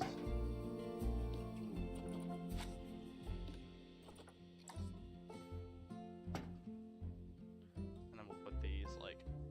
Okay, so first, actually, we should probably put in the education stand.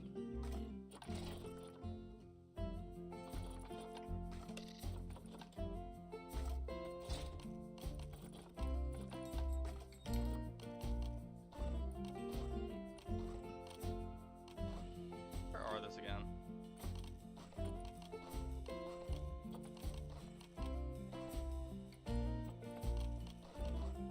I know those are somewhere. Are they construction? Oh, I just realized there's a monkey sign that we could put up on the wall of the thing. Hold on, where is it? It's gonna be far down. It's gonna be in South America. Yeah, these guys. The capuchins. We could put them on here. Oh, I want to do that. Hold on. Align the surface.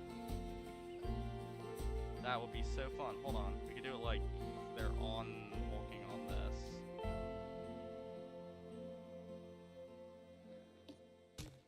And then we could have one like sitting over here.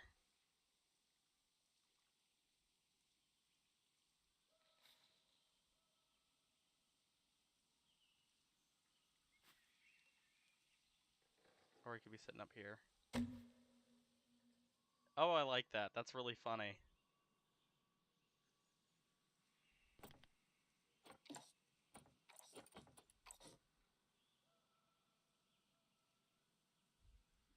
That's fun. That's super cool. However, we do have to... Oh, it's going to be on the media devices. So, habitat education stand. Sometimes I make custom ones, but I think that this is fine.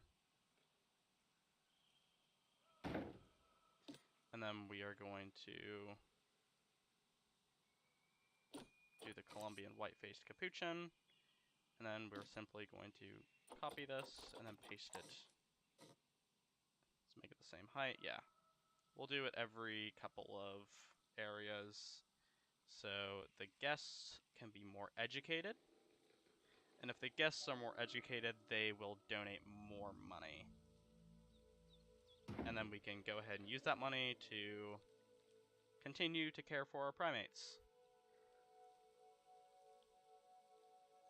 And also expand our sanctuary so we can preserve a lot more and breed more to release into the wild. And then also we can have some up here as well. So wherever people are, they can keep learning about the capuchins. Yeah, because the more educated the people are in this game, the more likely they're to donate.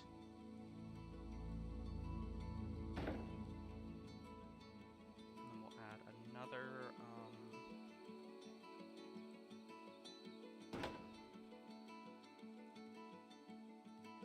one, and then maybe one more like over here by the feeding station. Perfect, and then we can go ahead and add donation boxes, so when people learn about them, they're like, oh, that's so cool, I want to donate for these guys.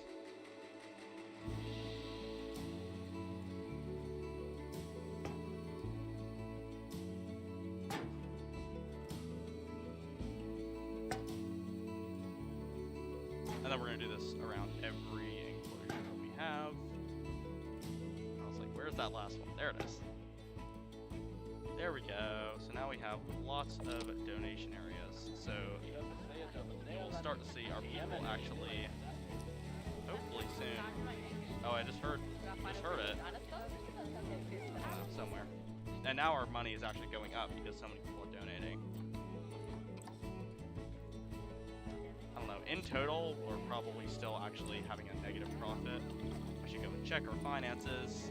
Yeah, so we still have a negative profit, but that's just because I bought so much in a short period of time. It's going to take a while for that to kind of start to go into the green.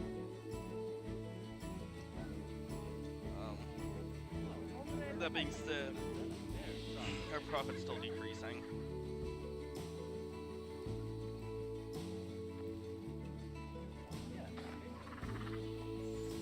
people are actually saying about our zoo.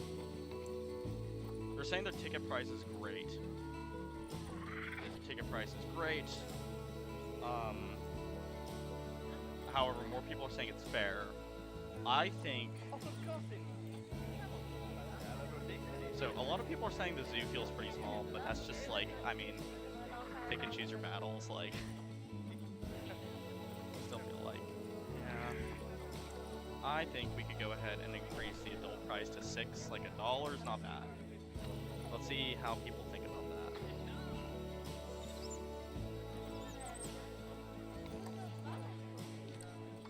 How is this inaccessible? I thought that it was accessible. Ugh.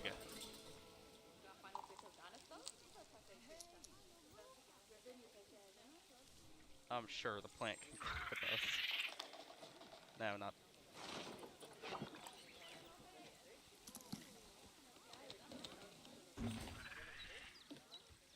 How is it still inaccessible? Can the person not get there? Now it's accessible. Okay, you know what? We're just gonna keep it like that. That's fine. The monkeys can still jump on here. Speaking of, we need to check and see if they have enough enrichment. However, yep, there we go. We're back in the morning because I set the hours to be kind of in the morning. Yo. Do you have enough enrichment? No, they need more toy enrichment. Not a whole lot, just a little bit. So people think the tickets are overpriced now, which is a shame. Kind of figured that was going to come anyway, but...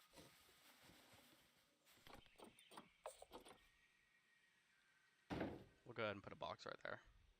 And yep, now we're all happy. Yeah, everyone's happy. Except for the guests, because they think that the ticket is overpriced. Except they don't. No, that's okay.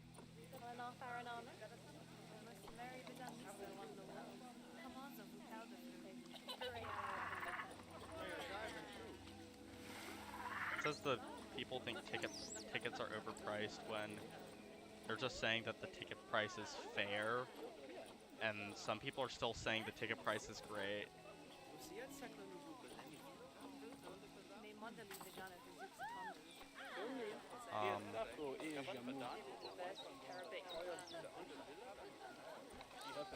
I suppose that I could go ahead and bring it back down to 5. I think that's going to be kind of the most that we can charge people for.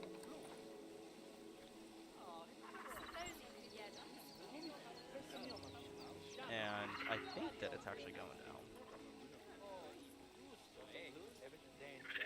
Let's see. Yeah, it's going down to 4,200.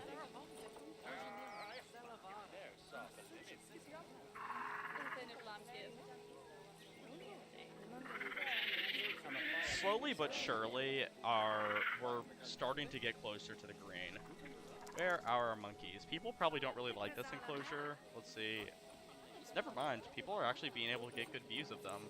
But I think that's just because they're confident with people. Oh, and also people are probably looking at them from up here. And they're probably climbing a bunch. Like that one just is climbing on the vines. But let's go ahead and follow one. There we go. Look at these. Colombian white-faced capuchin. Don't know a whole lot about them. Just playing around. I'll tell you some facts about the Colombian white-faced capuchin.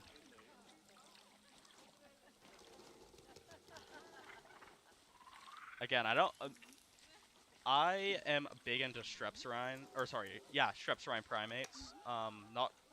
Don't know a whole lot, and within haplorhines, probably the least I know are actually the New World monkeys. But I'm always willing to learn more.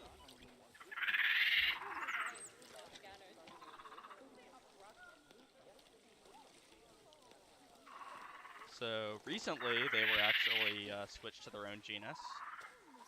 They used to be in the Panamanian white-faced capuchin monkey species. as a subspecies, but now they have been elevated to full species status.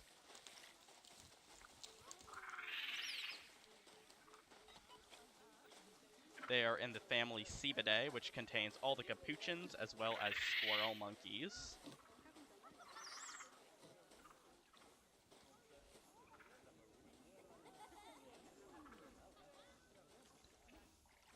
So the Panamanian and Colombian white-faced capuchins split about 2 million years ago. And the Panamanian white-faced capuchin is actually the most... Oh, here's a social animation. Oh, they're grooming each other. Oh, no, he didn't like that. Did not like that. The Panamanian white-faced capuchin is actually the most studied monkey species. But as of 2014, there's been no field studies of Colombian white-faced capuchins. There's two subspecies of Colombian white-faced capuchins. There is the type subspecies is from mainland South America, and a different subspecies, Curtis. What is it? It is Cebus capucinus curtis, is from the Pacific island of Gorgona, and is sometimes called the Gorgona white-faced capuchin. Since there's a lot more known about the Panamanian, let's go ahead and look at the Panamanian. Because I'm assuming they're probably very similar if they were thought to be the same species until recently. The Panamanian white-faced capuchin is actually vital to the rainforest because they disperse seeds as well as pollen. They're a pollinator. Yeah, they're also called the organ grinder monkey, as I already said. And they were actually in the Pirates of the Caribbean films. Oh, something really interesting about capuchins is that they are so intelligent that they have been actually used as a, oh, he's pooping.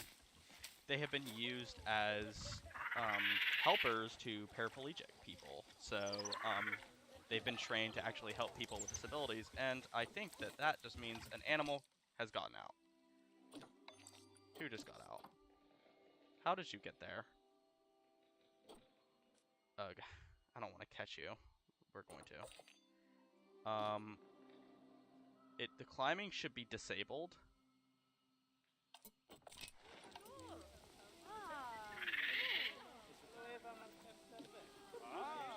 We're gonna disable climbing around all on. I don't think they can even climb these trees. Hold on. We can see how it got out. If we just click on one of them, and then you go here, and then you click on habitat. Okay, so the escape points are here. How do you get up here? Because I disabled climbing on this. So, yeah, so it's this tree that they can climb up and jump on. And also this one. And let's see. Yeah, so since I disabled those two, they can no longer get on top of their little hut. I'm surprised they stayed in for so long before they decided to jump out. We'll go ahead with this little band right here. This one's itching himself. These are cute little monkeys. See that prehensile tail? That is only in the New World monkeys. There are no Old World monkeys. And actually only one Old World mammal that has a prehensile tail. Oh, they're all going inside. Oh, they're gonna go eat the frozen ice block, I think. Yep, there he goes. He's eating the fruit. He wants banana. Monkey wants banana. Yes. So, these guys are actually so intelligent. These are a very intelligent species of monkey, as I already said. They can use tools, but they can also use primitive herbal medicines and rub them kind of all over themselves. Rubbing certain plants that have medicinal properties over themselves to cure their ailments, which is pretty interesting. They're very, very social, as we've already seen. I mean, we looked They can live in groups of up to like 40 in this game. Oh, I think these guys are about to have a social animation. Yep. Didn't like that. And he's running away. Phasing through him. Look at that. That tail is very useful too, as they're kind of clambering around in the trees. And as I already said about the lemurs, they actually have a being a strepsirrhine primate, they have a line like a dog that connects their nose to their upper lip. If you can see, this monkey, well, it has it, but it shouldn't. Should not have that, because these are a haplorhine species, and he's pooping. Let's go find a different one.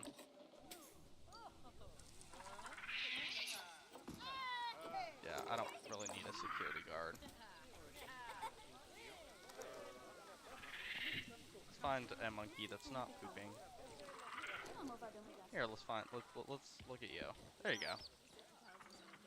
See, that's what the people are able to see. They're able to see the capuchin walking around right there. It's awesome.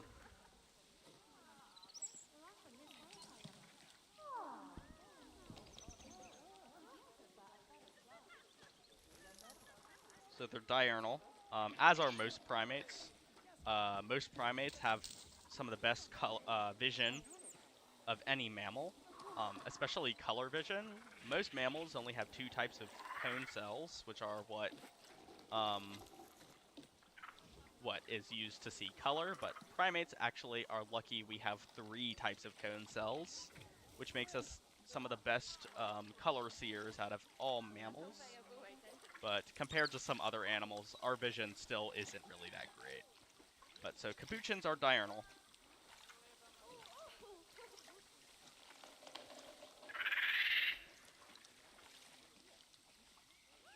And they do have a very strong dominance hierarchy. However, they still form lots of social bonds with each other and are known to have kinship. And we have another pooping monkey. We don't want to see that. We'll look at you, sitting on the branch. Look at him. There he goes. Whee!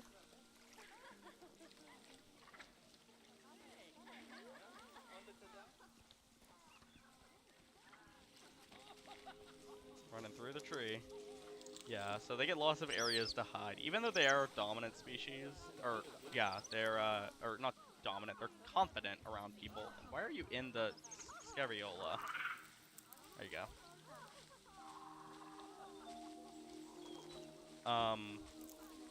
They're a confident species. I still think it's probably good to give them areas away from people. Just so they, you know, they don't get kind of overwhelmed. I feel like any good primate sanctuary would have that. Oh, he's teleported. They can also do that in the wild. Vital for anti-predator defense.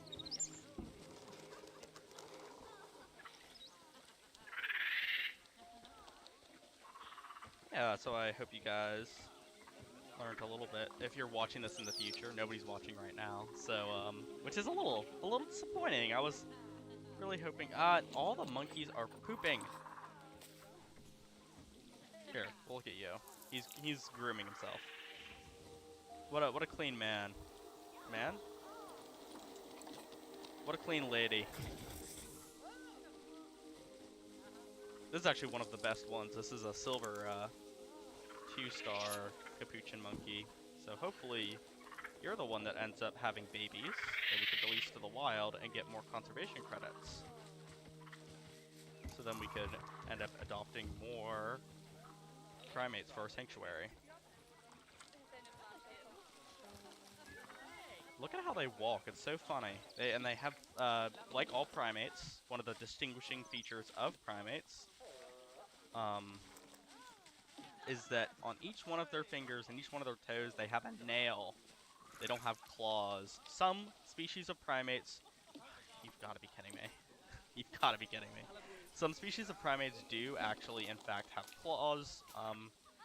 They'll only have about like one claw, and it'll be called a grooming claw, and that's especially in strepsirrhine primates like bush babies, lorises, and lemurs. They all have a grooming claw, but in your haplorhine primates, except for tarsiers, none of them have a grooming claw. Now this needs to be changed. This is stinky. Oh, this one's playing with the box. Oh, oh, he's in the box. What's he gonna do? Oh, oh, he fell out. The shame. Shame. Little silly monkey. Monkey. Yeah, so this is the area where I was thinking that they can kind of get away from people and play with their little ice ball, which, based on how much it's rolled, has seems that they've been doing that.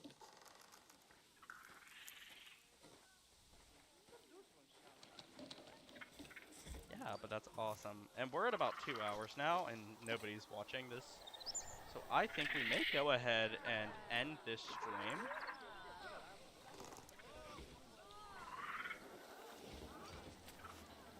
Oh, we had our first baby! Hold on, before we, is that the baby? That's the baby! Hold on. I want to see the baby. Oh. That's the baby. We've had our first baby born at the Primate Sanctuary. And it's the little tiny baby capuchin. Oh look, those ones are actually grooming each other and they're not getting really mad. So I guess they do have different social animations. That's really cool. But this little baby is deciding to spend some time in the enclosed area. That's really cute. Look at his little face, his big eyes.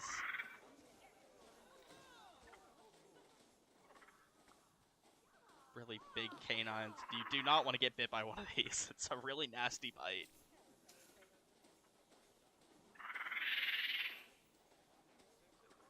Yeah, look at that. We've had our first little baby monkey. That's so cool.